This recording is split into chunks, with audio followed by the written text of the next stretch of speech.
शुक्लांबरधरं विष्णुं शशिवर्णं चतुर्भुजं प्रसन्नवदनं ध्यायेत् सर्वविघ्नोपशान्तये भासाकुन्देन्दुशङ्खस्फटिकमणिनिभा भासमाना असमाना सा मे वाग्देवतेयं निवसतु वदने सर्वदा सुप्रसन्ना। సూర్యులందరికీ నమస్కారం. మరొక వీడియోతో మీ దగ్గరికి వస్తున్నాను. ఇందులో ఏంటంటే మన దగ్గర చాలామంది ప్రవచనకారులు అయిపోయారు. యూట్యూబ్ వచ్చాక నాలాంటి వాళ్ళు చాలామంది వచ్చారు. టీవీలో ప్రవేశం దొరకని వాళ్ళు. ఇందులో కొందరు మంచి వీడియోలు చేస్తున్నారు, కొందరు తప్పుడు ప్రచారం చేస్తున్నారు. అందులో దాసు ఆండాళ్ళు సంవాదంలో మరొకటి తీసుకొస్తున్నాను. ఈ వీడియో చూడండి. ఎంతో కాన్ఫిడెంట్గా గంభీరమైన కంఠస్వరంతో చాలా గట్టిగా ఢంకా బజాయించి చెబుతున్నారు. మనం దానం ఏదైనా ఇచ్చేటప్పుడు తుభ్యమహం సంప్రదతే నమమ అని దానమును ప్రతిగ్రహీతకు ఇవ్వవలెను. అనగా నేను ఇవ్వబోయేటువంటి దానమునకు ఇకపై నాకు ఎటువంటి సంబంధం లేదనేది అర్థం. కాని కన్యాదానంలో తుభ్యమహం సంప్రదతే అని మాత్రమే అంటారు, నమమ అని అనరు. ఎందుకంటే వివాహం అయినంత మాత్రాన అమ్మాయికి దాతకు సంబంధం తెగిపోదు.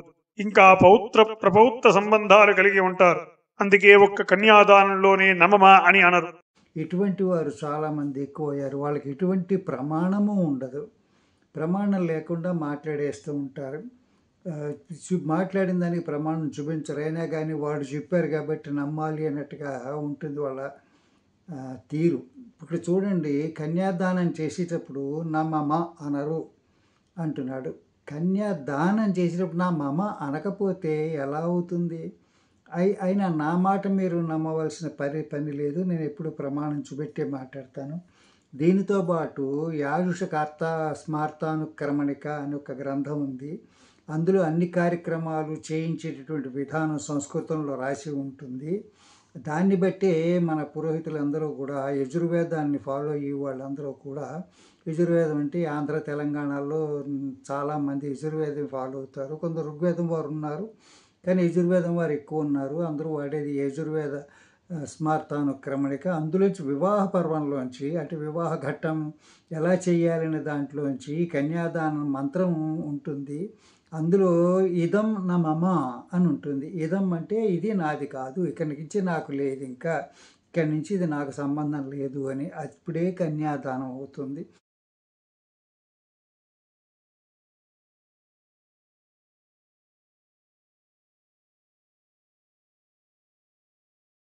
లేకపోతే అవుతుంది. ఇంతకుముందు కూడా చెప్పాను నేను, దానానికి 6 విశిష్టతలు ఉంటాయి, 6 రకాల కండిషన్లు ఉంటాయి. సరైతేనే దాన ఫలితం వస్తుంది. ఒకటి దాత ఎవరు, దాతకి అర్హత ఉందా.